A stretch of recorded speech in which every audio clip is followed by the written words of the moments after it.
இந்தியாவோட கடனை பத்தி பேசுவாரா, தமிழ்நாடு கடனை பத்தி திடீர்னு அக்கறையா பேசுறாரு அப்படின்னு ஒருத்தர் கேள்வி கேட்டிருக்காரு. கேட்டது யார், ஏன் இந்த கேள்வி பார்த்துருவோம் வாங்க. நாம் தமிழர் கட்சியின் முதன்மை ஒருங்கிணைப்பாளர் அண்ணன் சீமான் அவர்கிட்ட என்ன கேட்டாங்கன்னா, பியூஷ் கோயல் அவர்கள் தமிழ்நாட்டில் இவ்வளோ லட்சம் கோடி கடன் இருக்குதே அப்படின்னு கவலைப்பட்டுக்கிறாரு, கேள்வி எழுப்பியிருக்காரு அப்படின்னு கேட்டாங்க. அதுக்கு சீமான் அவர்கள் என்ன கேட்கிறாருன்னா, ஏன் பியூஷ் கோயல் ஐயாவுக்கு இந்த இந்தியாவோட கடனை பத்தி பேசலாமா? உங்களுக்கெல்லாம் 190 லட்சம் கோடிக்கு மேல இருக்கு கடன், அதை பத்தி பேசுனா நல்லா இருக்குமா? கடைங்கிறது இருக்கு, கடனை பத்தி கேள்வி கேட்கறதுக்கு எங்களுக்கு உரிமை இருக்கு, உங்களுக்கு என்ன உரிமை இருக்கு அப்படின்னு கேள்வி கேட்டிருக்காரு சீமானவர்கள். இந்தியாவுக்கு எவ்வளவு கடன் இருக்கு சொன்னாரா? இந்தியாவுக்கு எவ்வளவு கடன் இருக்கு சொன்னாரா? 196 லட்சம் கோடி கடன் இருக்கு. தமிழ்நாட்டுக்கு கடன் இருக்கிறத நாங்க கேள்வி கேட்கிறோம். நீங்க கேள்வி கேட்க என்ன தகுதி வச்சிருக்கீங்க?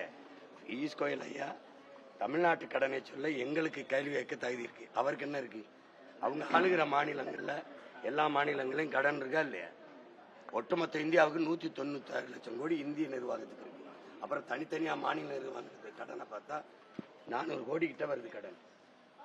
திடீர்னு இந்த மாநிலத்தில் வந்து கடன், இந்த மாநிலத்தில் ஊழல், இந்த மாநிலத்தில் லஞ்சம்.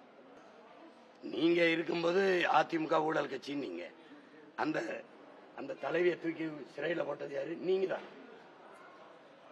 அப்புறம் அந்த கட்சியோடவே கூட்டணி வைக்கிறது யாரு? அது நீங்க தான். அது எப்பவுமே மக்களை பதட்டமாச்சுக்கணுங்கிறான் ஹிட்லர்.